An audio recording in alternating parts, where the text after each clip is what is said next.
Absolute, আনইকুইভোক, একেবারে মানে নিঃসন্দেহ, নিঃশর্ত এবং পরিপূর্ণ। এখন আপনি অফারটা পাওয়ার পর আপনি যদি বলেন যে আপনার এই সম্পত্তি ভাই এত মার্কেটে এত দাম, মার্কেট অনুযায়ী এত দাম হবে না, আপনি দাম বেশি চাচ্ছেন, আপনি সম্পত্তিটা যদি এত টাকায় বিক্রি করতে রাজি হন তাহলে আমি কিনতে রাজি আছি। অর্থাৎ যিনি অফারি, যাকে অফারটা দেওয়া হলো, তিনি অফারটা পাওয়ার পর অফারটা যদি তিনি এই যে অ্যাবসলিউট এবং আনকন্ডিশনাল যদি অ্যাকসেপ্ট না করে, যদি তার পরিবর্তে তিনি অন্য কোনো অফারের বিপরীতে যদি তিনি অন্য কোনো অফার উপস্থাপন করেন, যিনি মূল অফার দিয়েছেন তার বরাবরে যদি তিনি অন্য কোনো অফার পাঠান, সেটাকে কাউন্টার অফার হিসেবে ধরে নেওয়া হবে। এবং এই জায়গায় গিয়ে এখন যিনি অফারি, যাকে প্রস্তাব দেওয়া হলো, তিনি বলছেন যে না, আমি এভাবে কিনবো না, আপনি এভাবে যদি এত টাকায় যদি বিক্রি করেন আমি কিনতে রাজি আছি। তার এই কাউন্টার অফারটা পাওয়ার পরে এখন যিনি মূল অফারটা দিয়েছেন তিনি যদি এটা অ্যাকসেপ্ট করে নেন, তাহলে এবার যেটা হবে মানে এখানে পজিশন চেঞ্জ হয়ে যাবে দুজন। এবং যেটা হবে সেটা হচ্ছে, যিনি এতক্ষণ পর্যন্ত ছিলেন অফারি, তিনি এখন এই কাউন্টার অফার দেওয়ার মাধ্যমে তিনি এখন হয়ে যাবেন অফারার, এবং তার কাউন্টার অফার অ্যাকসেপ্ট করে নেওয়ার মাধ্যমে যিনি মূল অফারটা দিয়েছিলেন তিনি হয়ে যাবেন অফারি, বা পরবর্তীতে এখন মানে যিনি অফারি ছিলেন, মূল অফারি ছিলেন, তিনি এখন কাউন্টার অফার দেওয়ার মাধ্যমে তার কাউন্টার অফার অ্যাকসেপ্ট, মূল যিনি অফার দিয়েছেন তিনি অ্যাকসেপ্ট করে নেওয়ার পর তিনি এখন হয়ে গেছেন প্রমিসর, আর যিনি মূল অফার ছিলেন তিনি হয়ে গেছেন প্রমিসি। অর্থাৎ দুজনের পজিশন এখন কমপ্লিট উল্টে যাবে, দুজনেরই এখন বিপরীত অবস্থানে চলে যাবে। এবং সাধারণত যেটা গতদিনও বলেছিলাম, যে যখন একটা চুক্তির অফার, অ্যাকসেপ্টেন্স, এই সমস্ত বিষয় যখন আসে, দেখা যাবে যে আমরা যখন আমাদের দেশে হয়, যেটা হয় সেটা হচ্ছে যে অফার দেওয়ার পরে এটা নিয়ে অনেক কথাবার্তা, অনেক বার্গেইন হয়। দেখা যাচ্ছে যে এই কথাবার্তা, bargain, offer counter offer, offer counter offer, offer counter offer, এভাবে চলতে চলতে শেষ পর্যন্ত দেখা যাবে যে যাত্রার উপর দাঁড়াবে। অর্থাৎ মানে একেবারে কমন এক্সাম্পল দিয়ে যদি আমরা বলি, না দোকান থেকে যখন আমরা কোনো জিনিস কিনতে যাই, ফিক্সড রেটের দোকান হলেও আমরা এখন সেখানে গিয়েও আমরা বার্গেন করি, ভাই একটু কমানো যায় কিনা। দেখা যাবে যে এই যে দরাদরি করতে করতে শেষ পর্যন্ত যাত্রার উপর দুপক্ষ এগ্রি করবে, তারটাই অফার হিসেবে বিবেচ্য হবে, এবং ওই অফারের ভিত্তিতে যিনি অ্যাকসেপ্টেন্স দিয়েছেন তিনি এই অ্যাকসেপ্টেন্স দেওয়ার মাধ্যমে এই উভয় পক্ষের মধ্যে এটা একটা চুক্তির জন্ম হবে, বা একটা চুক্তির দিকে যাবে। এটা এইখানে একটা বিষয় চলে আসে যেটা স্বাভাবিকভাবে বা প্রাসঙ্গিকভাবে, সেটা হচ্ছে সিচুয়েশন এমনও আসতে পারে যে অফারটা পাওয়ার পরে দেখা যাচ্ছে যে যাকে অফারটা দেওয়া হলো তিনি বলছেন যে ভাই ঠিক আছে, আপনার প্রস্তাব পেলাম, আমি এই মুহূর্তে আপনাকে ফাইনাল কোনো কথা বলছি না, আপনি মোটামুটি পজিটিভ ধরে রাখেন, তবে আমি একটু চিন্তা ভাবনা করবো, চিন্তা ভাবনা করে তারপর আপনাকে কদিন পরে জানাবো। এটাকে বলা হচ্ছে প্রভিশনাল অ্যাকসেপ্টেন্স। প্রভিশনাল অ্যাকসেপ্টেন্স, সাময়িক প্রস্তাব গ্রহণ। তো এই প্রভিশনাল অ্যাকসেপ্টেন্স যেটা আছে, সেটা যদি দেখা যায় যে আলটিমেটলি তিনি ওই মানে মূল যে অফারটা আছেন সেটাই ফাইনালি অ্যাকসেপ্ট করে নিচ্ছেন, তাহলে সেটা ফাইনালি তার এই প্রভিশনাল অ্যাকসেপ্টেন্সটা ফাইনাল অ্যাকসেপ্টেন্স হিসেবে বিবেচ্য হবে। আর যদি দেখা যায় যে তিনি ওই যে বলছেন চিন্তা ভাবনা করে আপনাকে জানাবো, এই চিন্তা ভাবনা করে জানাতে গিয়ে যদি দেখা যায় যে তিনি মানে ফাইনাল অ্যাকসেপ্টেন্স দেওয়ার পরিবর্তে তিনি এখন নতুন কোন শর্ত এখানে জুড়ে দিচ্ছেন, তাহলে সেক্ষেত্রে বলা হচ্ছে যে তিনি এবার কাউন্টার অফার দিচ্ছেন। অর্থাৎ ফাইনাল অ্যাকসেপ্টেন্স দেওয়ার সময় যদি এই নতুন কোনো শর্ত, নতুন কোনো কন্ডিশন বা নতুন কোনো কি বিষয় যদি বিষয়ের অবতারণা যদি না হয়, তাহলে প্রভিশনাল অ্যাকসেপ্টেন্স যেটা দিয়েছেন তিনি, যেটা মূল যে অফারটা তিনি পেয়েছিলেন সেটার উপর যেটা প্রভিশনাল অ্যাকসেপ্টেন্স দিয়েছেন, ওই অ্যাকসেপ্টেন্সটাই যদি তিনি ঠিক রাখেন, তাহলে সেটা পরবর্তীতে যখন তিনি ফাইনাল অ্যাকসেপ্টেন্স দিবেন, তখন ওই ফাইনাল অ্যাকসেপ্টেন্স দেওয়ার পরেই তার এই অ্যাকসেপ্টেন্সটা কমপ্লিট হয়েছে বলে ধরে নেওয়া হবে। ফাইনাল অ্যাকসেপ্টেন্স আসার পরে, এর আগে না। আচ্ছা, এখন মনে করেন আমি অফার দেওয়া গেল বা অফার দিলাম।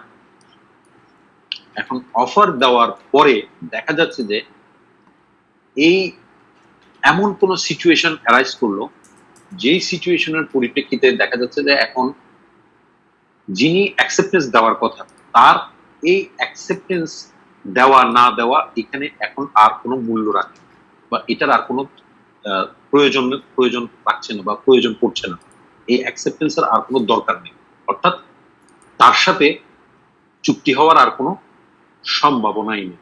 কারণ হচ্ছে অফারটা ল্যাপস হয়ে গেছে। অফারটা ল্যাপস, অর্থাৎ অফার যেটা দেওয়া ছিল সেই অফারটা এখন আর নাই। কেন নাই? কোন পরিস্থিতিতে নাই? কোন পরিস্থিতিতে এটা অফারটা ল্যাপস হয়ে গেছে বা অফারটা ড্রপ হয়ে গেছে, অফারটা বাতিল হয়ে গেছে বলে ধরে নেওয়া হবে? সেকশন 6 এ আপনারা যখন যাবেন, সেখানে বেশ কিছু সার্কামস্ট্যান্সেসের কথা বলা আছে, কিছু অবস্থার কথা বলা আছে, যে অবস্থার পরিপ্রেক্ষিতে বলা হচ্ছে যে অফার দেওয়ার পর সেই অফারটা ধরে নেওয়া হবে যে এটা ল্যাপস হয়ে গেছে বা অফারটা ড্রপ হয়ে গেছে, অফারটা বাতিল হয়ে গেছে। সেই সিচুয়েশন গুলোর কথা এখানে বলা হচ্ছে। সেই সিচুয়েশনে যেটা বলা হচ্ছে যে প্রথমত অফারটা দেওয়ার পরে যিনি অফারটা দিলেন, তিনি যদি অফারটা দেওয়ার পরপরই আরেকটা নোটিশ দিয়ে অফারটা প্রত্যাহার করে নেন, এটাকে বলা হচ্ছে revocation of offer. Revoke, REVOKE, খেয়াল করবেন, REVOKE হচ্ছে যখন নাউন হিসেবে প্রত্যাহার, আর যখন প্রত্যাহার করা ভার্ব হিসেবে যখন আসবে তখন এটা REVOCATION, রিভোকেশন, প্রত্যাহার করা। অফারটা দেওয়ার পর অফারটা যদি ডিউলি নোটিফাই করে, নোটিশ দিয়ে যদি এটাকে প্রত্যাহার করে নেওয়া, যিনি অফারটা দিচ্ছেন তিনি যদি এটাকে প্রত্যাহার করে নেন, তাহলে আর এখানে অফারের আর কোনো প্রশ্নই আসে না বা অফারটা নাই, এখানে আর অ্যাকসেপ্টেন্স দেওয়া না দেওয়ার কোনো প্রশ্ন আসে। আচ্ছা, 2 নম্বর যে সিচুয়েশনটা এখানে বলা হচ্ছে যে অফারটা যদি অ্যাকসেপ্ট করার জন্য কোনো নির্দিষ্ট সময় বেঁধে দেওয়া, যে আপনার এতদিনের মধ্যে আপনার অ্যাকসেপ্টেন্সটা দিতে হবে বা এই সময়ের মধ্যে অ্যাকসেপ্টেন্সটা দিতে হবে, যদি ওই নির্ধারিত সময় পার হয়ে যায় তাহলে অফারটা অটোমেটিক্যালি এটা ড্রপ হয়ে যাবে বা ল্যাপস হয়ে যাবে।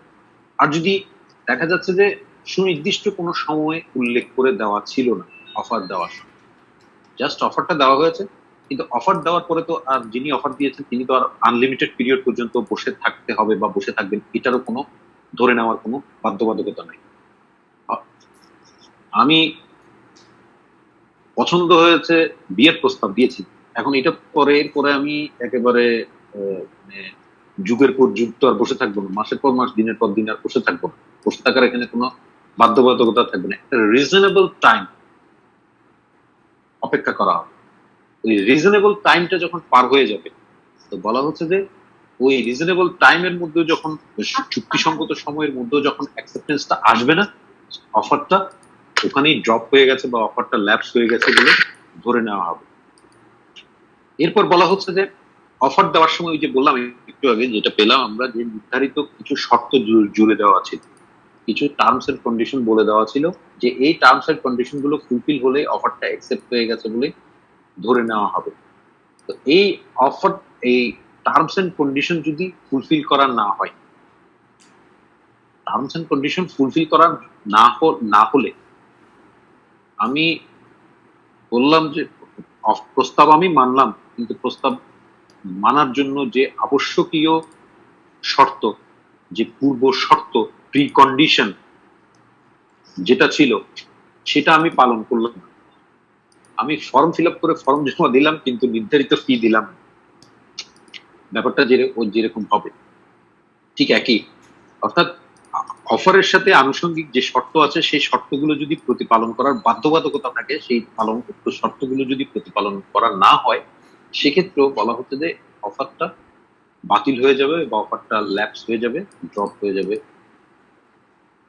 এরপর যে বিষয়টা বলা হচ্ছে যে অ্যাকসেপ্টেন্স আসার আগেই যদি যিনি অফারটা দিয়েছিলেন তিনি যদি মারা যান, অথবা যদি তিনি মানসিকভাবে অপ্রকৃতস্থ হয়ে যান, মানসিকভাবে তিনি যদি অপ্রকৃতস্থ, ইনসেইন, ইংরেজিতে বললে INSANE, ইনসেইন, ইনসেইন হয়ে যান।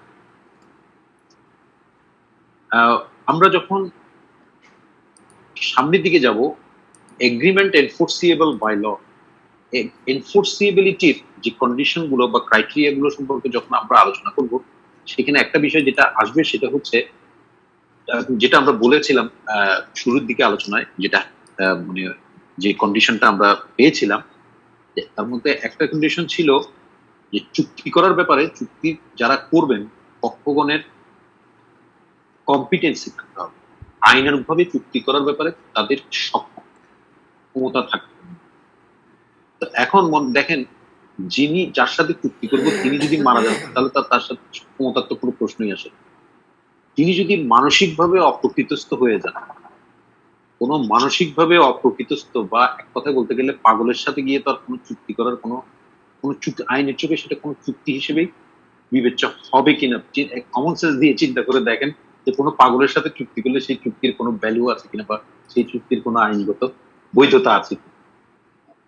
তো এখানে হচ্ছে এই যে কথাটা বলা হচ্ছে যে এই অ্যাকসেপ্টেন্স দেওয়ার পূর্বে, আগেই যদি যিনি অফার দিয়েছিলেন তিনি মারা গেছেন বা তিনি মানসিকভাবে অপ্রকৃতস্থ হয়ে গেছেন, এবং সেটা যিনি অফার দিয়েছেন, একটা যে বিষয়টা বলা হচ্ছে, অফারটা যিনি দিয়েছেন তিনি অ্যাকসেপ্টেন্স দেওয়ার আগেই এটা জানতে পেরেছেন যে যিনি অফার দিয়েছেন তিনি মারা গেছেন। যিনি অফার দিয়েছেন তিনি মারা গেছেন, এই বিষয়টা তিনি জানতে পারছেন যে অ্যাকসেপ্টেন্সটা দেওয়ার আগে, ফর্মাল অ্যাকসেপ্টেন্স দেওয়ার আগে। তাহলে এখন মনে করেন স্বাভাবিকভাবে যেটা প্রশ্ন আসতে পারে যে যদি অ্যাকসেপ্টেন্স দিয়ে দিলাম এরপরে মারা গেল, তাহলে কি হবে? অ্যাকসেপ্টেন্স দিলাম, মারা গেল। সাপোজ মনে করেন আমার সম্পত্তি বিক্রি করার জন্য আমি অফার দিয়েছিলাম, যাকে অফার দিয়েছিলাম তিনি অ্যাকসেপ্টেন্স দিয়ে দিয়েছেন। এরপরে গিয়ে আল্লাহ না করুক মারা গেলাম। এখন আমি মারা যাওয়ার পর আমার ওই সম্পত্তির মালিক কে হবে? মুসলিম আইনের, উত্তরাধিকার আইনের বিধান অনুযায়ী, মুসলিম আইনের মানে আপনারা যখন